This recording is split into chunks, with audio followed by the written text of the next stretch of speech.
সিজনের first Manchester derby আজ রাতে Manchester city versus Manchester United. টানা 3 ম্যাচ হারা ম্যানচেস্টার ইউনাইটেড, গেল 10 ম্যাচের 7টায় হারা Manchester city. We are back baby. এবং এই যে একটা ম্যাচ হতে যাচ্ছে, এই ম্যাচে সিটি তো ফেভারিট, রাইট?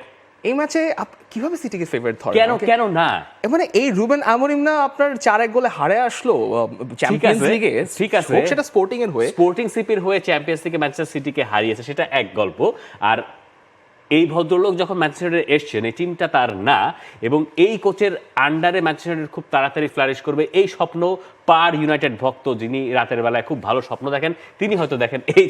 এই ছাড়া কেউ হয়তো ওই অর্থে দেখবেন না। যদি এই সময় যদি পেপ গুয়ার্দিওলার এইরকম দুঃসময়েও যদি কোনো ম্যানচেস্টার ইউনাইটেড ভক্ত এই স্বপ্ন না দেখতে পারেন, তাহলে তো স্বপ্ন দেখাই ছেড়ে দেওয়া উচিত। কি আশ্চর্য! You have a point. Pep Guardiola ম্যাচের আগে কি বলছে, তিনি যথেষ্ট আত্মবিশ্বাসী, এবং এখন এমন একটা সময় চলে এসছে যে যখন তার নিজেকেও একটু জাহির করতে হচ্ছে। সঠিক প্যাড আর সঠিক তথ্য দিয়ে কেশু সামলে নিব এক হয়ে। Monalisa sanitary napkin. কোনো আক্ষেপ নেই আমার, নতুন চুক্তি স্বাক্ষর করো, এমন পরিস্থিতিতে ক্লাব ছাড়ার কথা ভাবলে তো আমার রাতের ঘুমই হারাম হয়ে যাবে। অসম্ভব, ওরা আমাকে চাকরি থেকে বের করে দিতে পারে, কিন্তু এই অবস্থায় আমি চাকরি ছেড়ে চলে যাব কোনোভাবেই না। ম্যানচেস্টার ডার্বির আগে Pep Guardiola of all people, তাকে কোয়েশ্চেন করা হচ্ছে যে আপনার আসলে ক্লাব ছেড়ে চলে যাওয়া লাগবে কিনা। যদি উনি ক্লাব ছেড়ে চলে যান, ওনার মঞ্চে অভিনয় করা উচিত। মঞ্চের ডায়ালগের মতো করে তিনি একটা প্রেস কনফারেন্সে এভাবে কথাগুলো বলেছেন। মানে পেপ গুয়ার্দিওলা ওইরকম জায়গায় চলে গেছেন, তাকে এরকম করে ডিফেন্ড করতে হচ্ছে। এখন ডিফেন্ড করবেন না কেন? কারণ তার দলে ডিফেন্ড করার কেউ নাই। ডিফেন্ড করতে গেলে গোল খেয়ে যান, মিডফিল্ডের অবস্থা ভালো না, গোল করতে জানেন না, মানে কি করবেন? তো তিনি নিজেই ডিফেন্ড করছেন কিন্তু ব্যাপারটাকে। দেখেন, এই যে তামাশাটা আমরা ম্যান সিটিকে নিয়ে এখন করার সুযোগ পাচ্ছি, এটা যে আমরা মাসখানেক আগেও পাবো, এটা কেউ ভাবে না। এর পেপ গার্দিওলা নিজেও ভাবেন না। এটা 2007 সালের পর থেকে এখন পর্যন্ত যে পেপ গুয়ার্দিওলাকে আমরা করতে পারছি, এটা তো মানে একটা অদ্ভুত ব্যাপার। তবে ম্যানচেস্টারের অবস্থাটা আসলে কি, কেন তাদেরকে নিয়ে আশা দেখার মতো অবস্থা নাই? কারণ ম্যানচেস্টার সিটির কাছ থেকে আপনাকে রিয়াকশন এক্সপেক্ট করবেন, এবং যেহেতু ইতিহাস স্টেডিয়ামে খেলা, সেই রিয়াকশনটার কারণে আমি বলছি সিটি ম্যাচটা জিতে যেতে পারে। সেটা ম্যানচেস্টারের কোচকে কি আরও একটু বিপদে ফেলে দেবে? রুবেন আমরিমের জন্য জয়টা কি অত্যাবশ্যকীয়? রুবেন আমরিম এই ডার্বিটাকে আবার সাধারণ একটা ডার্বি হিসেবে দেখতে চাচ্ছেন না। তার কারণ হিসেবে তিনি বলছেন যে সেরা দলগুলো যে কোনো মুহূর্তে ম্যাচ বের করে আনতে পারে, এবং ম্যাচের পরিস্থিতি বোঝার বেলায় আত্মবিশ্বাসের দিক থেকে ওরা যে কোনো সময় বের করতে পারে। মানে সিটির কথা বলছেন যে ওরা আমাদের চাইতে এগিয়ে আছে, এই মুহূর্তে দুটো দলই শিরোপার জন্য ওভাবে লড়াই করছে না, তাই এটাকে খুব ভালো একটা দলের বিপক্ষে বড় একটা ম্যাচের বাইরে সাধারণ ডার্বি হিসেবে দেখতে পাচ্ছি না। অর্থাৎ তিনি শুরুতেই একটা ডিফেন্সিভ অ্যাকশনে চলে যাচ্ছেন, যে ডার্বির যে উত্তাপ, সিটি এবং ইউনাইটেডের ডার্বি শেষ কয়েক বছরে আসলে সিটি ডমিনেট করেছে বলাটা ঠিক ভুল হবে না, কিন্তু লাস্ট করে রেজাল্ট দেখলে আসলে বোঝা যাবে। কারণ এফএ কাপেও আসলে ইউনাইটেড জিতেছিল লাস্ট ডার্বিতে, কমিউনিটি শিল্ডে অবশ্য সিটি ইউনাইটেডকে হারিয়েছিল, কিন্তু তার পরবর্তীতে আসলে ম্যানচেস্টার সিটিরই একটা জয়কার শেষ 3টা ম্যাচে এফএ কাপ মিলে।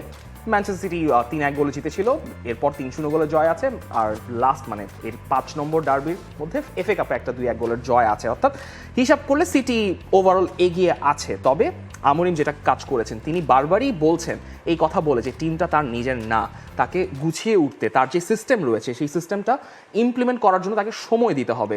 আপনি প্রতি ম্যাচেই তিনি চেঞ্জ করছেন। কখনো ব্রুনো ফার্নান্ডেজ খেলছেন নাম্বার 10 রোলে, কখনো নাম্বার 6 রোলে খেলছেন, আমার জিয়ালো, কখনো হয়লুন, কখনো জার্গজি, বা কখনো গার্নাচো খেলছেন তো খেলছেন না। তো এই ম্যাচেও তার ওই পরীক্ষা নিরীক্ষা হয়তো চলবে। এই কারণে আমি ম্যানচেস্টার সিটিকে এগিয়ে রাখছি, যে পেপ গার্দিওলা অন্ততপক্ষে নিজের দলটা তো ভালো মতোই জানেন, এবং এখন বা এই ম্যাচে দেখার যে বিষয়টা থাকবে সেটা হচ্ছে পেপ গার্দিওলা আসলে তার সিস্টেমে কোনো চেঞ্জ আনছেন কিনা। কারণ সেই যে রদ্রি ইনজুর্ড হলো, তার আগেও তিনি যেই ছকে খেলতেন এখনও সেই ছকেই তিনি খেলছেন। তো সেই জায়গা থেকে সেই পরিবর্তনগুলো তিনি এই ম্যাচ থেকে শুরু করবেন নাকি কবে থেকে করবেন? কারণ আলটিমেটলি তাকে ওই পরিবর্তনের পথে হাঁটতেই হবে, নইলে ম্যান সিটি এই যে দুর্দশা আছে সেই দুর্দশাও চলতেই থাকবে।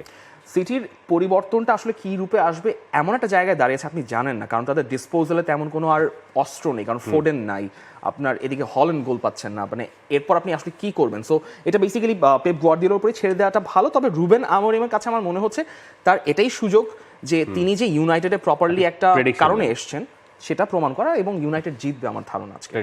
ইউনাইটেড জিতবে আজকে। এটার কারণ হচ্ছে যে সে প্রমাণ করবে। তাই ধরেন এই ধরনের কিছু ম্যাচগুলো না আপনার একটা স্টেটমেন্ট গড়ে দেয়, এবং এইটাই আজকে ম্যানচেস্টার ইউনাইটেডের দিন, আজকে সিটির দিন? আমার প্রেডিকশন হচ্ছে আজকে পেপ গার্দিওলার দল জিতবে, ম্যানচেস্টার সিটি ড্র হইতে পারে এবং মানে একটা ঠ্যাক দেওয়া।